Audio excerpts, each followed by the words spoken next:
They wound you, watch you bleed, then shake their head and whisper, "How could you do this to me?" They don't reject what happened. They edit the whole memory. They injure you and then accuse you of being dramatic for noticing the pain. That is the move almost nobody explains. When a narcissistic parent steps into the role of the victim, reality itself starts to feel hostile. You say, "That crossed a line." They answer, "How dare you attack me after everything I've given?" You try to protect yourself with one small boundary, and suddenly the story spreading through the family is that you abandoned them. You walk away to save your sanity, and somehow you become the monster in everyone else's eyes. This isn't a simple misunderstanding. It's not ordinary defensiveness. It's a psychological tactic with teeth. And it has a name: DARVO. Deny, attack, and reverse victim and offender. If you've ever left a talk with your own parent, convinced you were abusive for trying to stay safe, you felt the full gravity of that reversal. This episode from Mind Alchemy is for you. And here's the part that slices straight through you. The kinder your nature, the deeper this pattern digs in. Because it feeds on your empathy. It convinces you to say sorry for injuries they created. Life with a narcissistic parent feels exactly like that. Not only painful, but insane. Stay close, because by the end of this video, you'll understand that their role switch was never proof of your cruelty. It was proof of your clarity. And you'll see why the moment they painted you as the villain was the moment you began tearing up their script. When a narcissistic parent harms you, the story does not stop there. They refuse to just argue about the facts. They rebuild the whole narrative. DARVO works in a sequence. First comes denial. That never happened. You're exaggerating. Then comes the attack. You're too sensitive. You always twist things. And finally, the reversal. After everything I've done for you, how could you treat me this way? Suddenly, you're no longer the injured child trying to speak about your wounds. You're in the defendant's chair for daring to name what they did. This is the disturbing genius of the tactic. They weaponize your empathy because if you have a conscience, the idea that you might be harmful crushes you, and they understand that perfectly. So the moment you try to stand up for yourself, the shift begins. It usually starts quietly. You push back just a bit, and the atmosphere changes. The script flips. They stop being the authority figure and collapse into the injured one. You are cast as the villain in their private drama. You raise your voice after being provoked again and again. Instead of hearing the pain underneath, they clutch their chest and gasp, "Look how you talk to me." You finally cut off contact for your own safety. Within weeks, the story travels through relatives. "I have no idea why my child deserted me."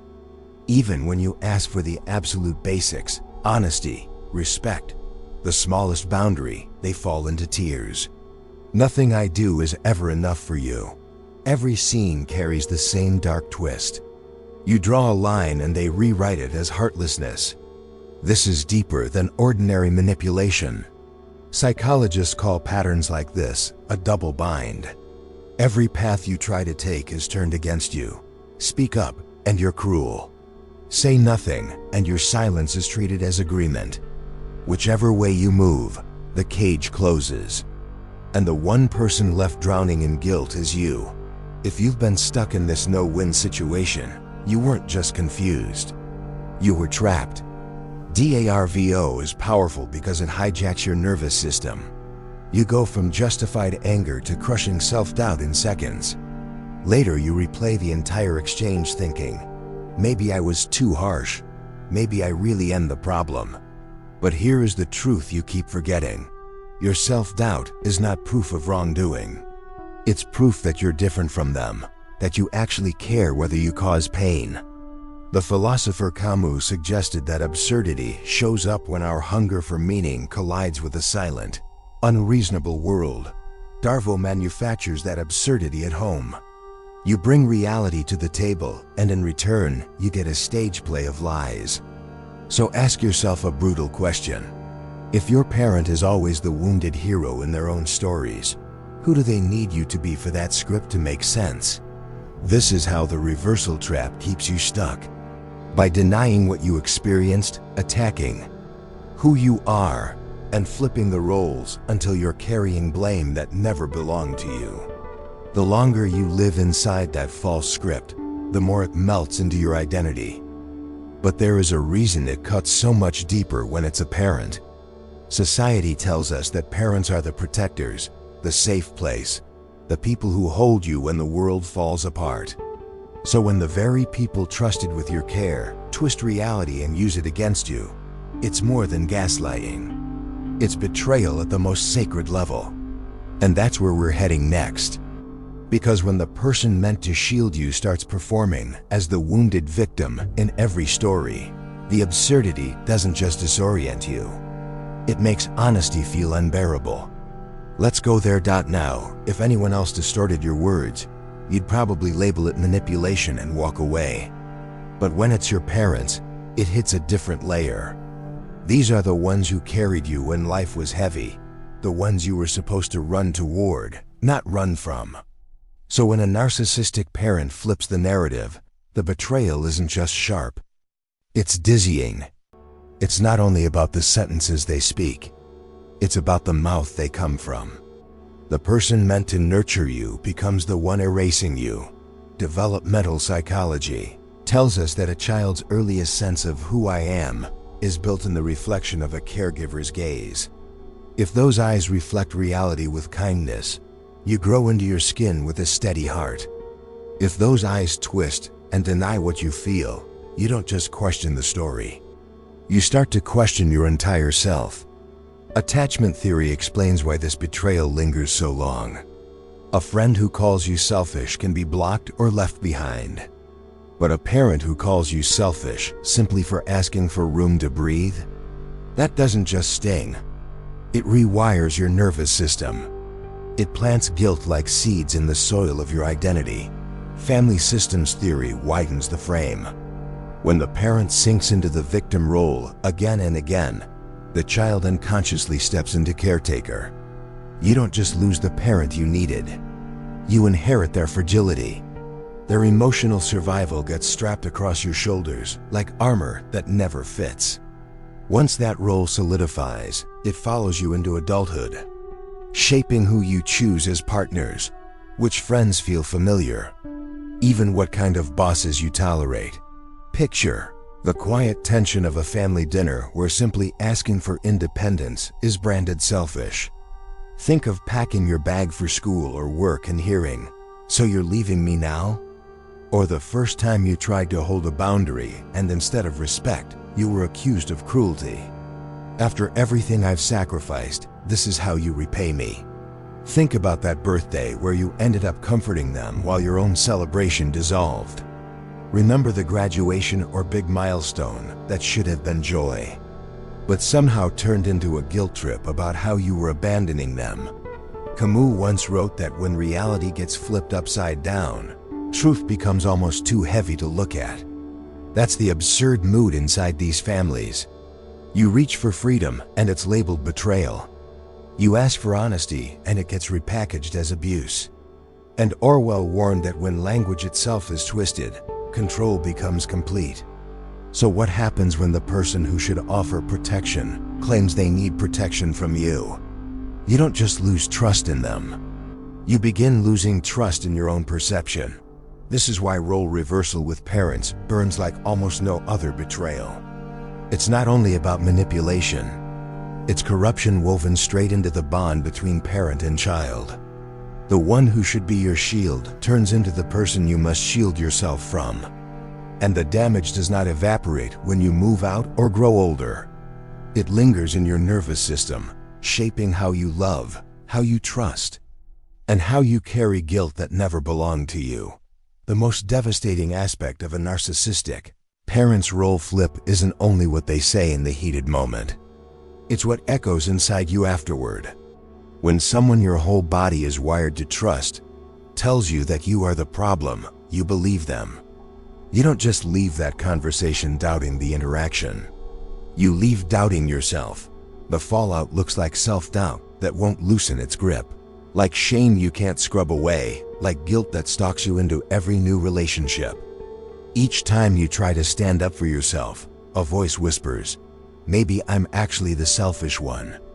Maybe I really did go too far. Maybe I crossed a line. Psychologists call this introjected blame. Children swallow the false story handed to them, absorbing accusations until they echo in their own inner voice. It's not only that you were accused of cruelty. You start monitoring yourself for cruelty that never actually happened. Analyst Sander Ferenczi described this as a confusion of languages between adult and child, where the child's innocent reality gets translated into the parent's distorted vocabulary of blame. And Donald Winnicott showed how this dynamic pushes a child to build a false self, a version of you constructed to keep everyone else calm, while your real self hides underground. This is why the aftermath feels so destabilizing. It doesn't just change how you see them. It mutates how you see you. You lie awake at night, replaying the argument line by line, convinced you're the villain in a story you did not write. You type out apologies you do not owe, pressing send just to quiet that storm of anxiety sitting like a stone in your chest. Then there is the therapy session where you sit small in the chair and whisper the question that terrifies you most. What if I'm the narcissist? Here's the cruel twist. The very ability to ask that question is evidence that you're not. What if the exact moment you felt like a monster was the clearest proof you were never one? Because here's the reality. Narcissistic personalities rarely stop to wonder if they've gone too far. But you carry their words around like a mirror turned inward. The fact that you feel guilt is evidence that your empathy is still alive. And that empathy is the very trait they couldn't control. Nietzsche observed that those most guilty are often the loudest in their accusations. In families like this, that's exactly what's happening. Their guilt becomes your shame. Their fragility becomes your responsibility. Their dishonesty becomes your silence. You end up living inside someone else's script, denying your own reality just to keep their illusions standing. Pause with me here. When have you replayed a fight, convinced you were vicious when all you did was finally say no? How often do you shrink your boundaries because you're terrified of being called cruel? And how much of the shame you carry into each day doesn't actually belong to you at all? This is the emotional fallout of parental role reversal. You don't just question the events. You start questioning your essence. And that's exactly why the tactic works. Once you doubt yourself, you won't defend yourself. So here's the deeper question we need to face. Why would a parent do this? At all? Why would someone whose job is to protect you need to twist the story so violently that they end up as the perpetual victim? The answer lies not in your failure, but in theirs. In the next part, we uncover why narcissistic parents desperately need to see themselves as the injured party. At the core, narcissistic parents cannot tolerate real accountability. For you, admitting you were wrong might feel uncomfortable but possible. For them, it feels like annihilation. Their entire identity is built on image: the strong provider, the endlessly giving mother, the flawless patriarch, the one who never fails. So when reality threatens to reveal cracks in that mask, they don't move toward humility. They fight for self-preservation. That's what DARVO really is, a survival routine, dressed up as confusion. Deny, attack, reverse victim and offender. It's not random. It's not a misunderstanding. It's a strategy not to uncover the truth, but to shove it deeper out of sight. Nietzsche once pointed out that many people reject truth because it would destroy their illusions. For the narcissistic parent, illusion isn't just comfort, it's oxygen. If they accept that you were hurt, they can't keep the title of hero. If they admit they failed you, the family story about who they are begins to collapse. So instead of confession, they reach for reversal. They accuse you of cruelty for daring to build boundaries. They call you ungrateful for refusing to carry their shame any longer. They paint themselves as the injured one because that role is the only one that feels survivable. All were warned, that the further a society drifts from truth, the more it hates those who speak it. Now shrink that idea down to the smallest society you've ever known, your family. The moment you speak clearly about what happened, you become the enemy of their carefully staged play. Not because you're lying, but because you're telling the truth too plainly. Writer James Baldwin reminded us that not everything we face can be changed, but nothing can change until it's faced. That is what terrifies the narcissistic parent. To face what they've done would require transformation. They can't look at you without being reminded of their own fracture. So instead of growth, they aim their fear at you. They isolate you, discredit you, and flip the story so you wear the mask of aggressor. Here's the piercing truth. DARVO feels extremely personal, but it is not about your worth. It is about their survival. Not survival of their soul, but survival of their image. That's why you will never win by waiting for them to admit what happened. Their image depends on denial. Your healing depends on stepping outside their story. So how do you actually break the cycle? How do you carry truth without being crushed by their inversion of it? And what happens when you decide that their illusion no longer gets to define who you are? That's where we turn now. Here's the hardest truth to swallow. You will almost certainly never hear them fully admit what they did. Not because you don't deserve that apology, but because their sense of self depends on never saying those words. Once you see this, the entire game changes. If you keep waiting for confession, for recognition, for the moment they finally say, "I'm sorry I hurt you," you stay locked in the same trap that has always kept you small. But if you realize that the victory is not their apology, but your refusal to swallow the role reversal, everything begins to shift. DARVO only works if you agree to the script. If you buy into their denial, their attacks, their reversed roles, if you play along as the offender, they keep control. What happens if you simply stop performing?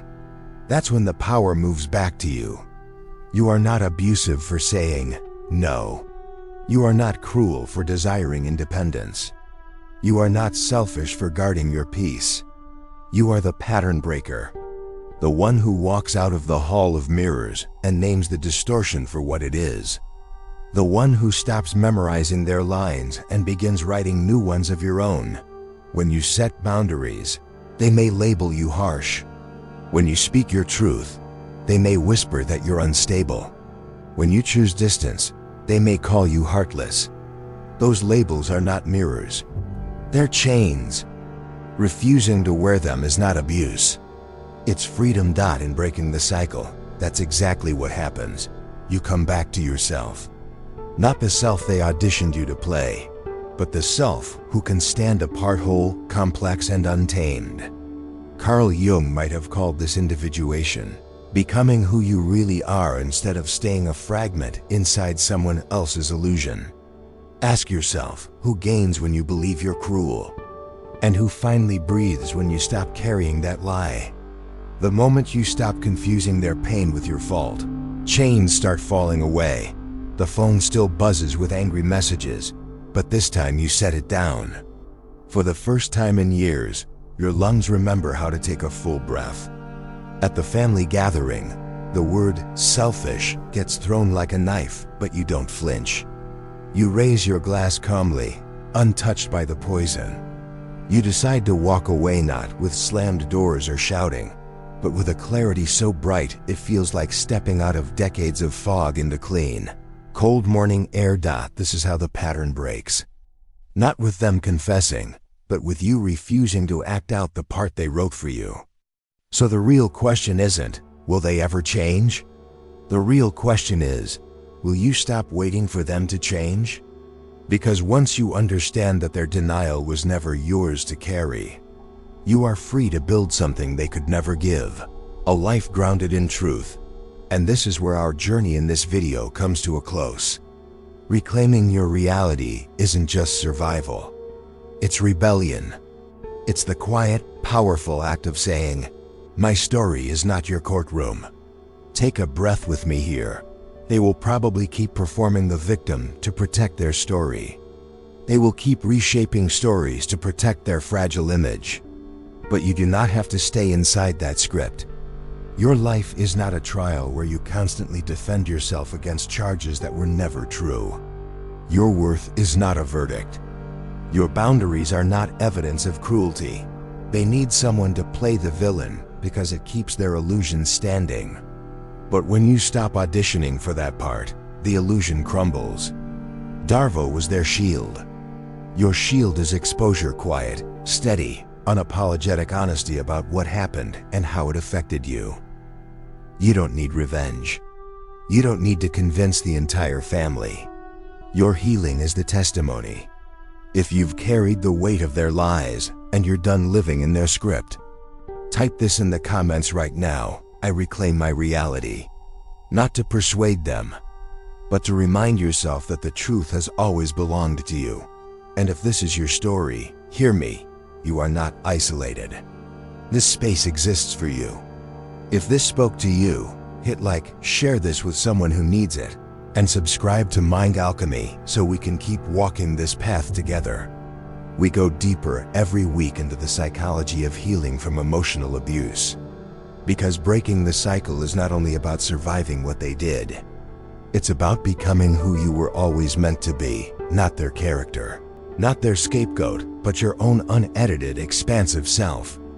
And that is one story they will never be able to rewrite.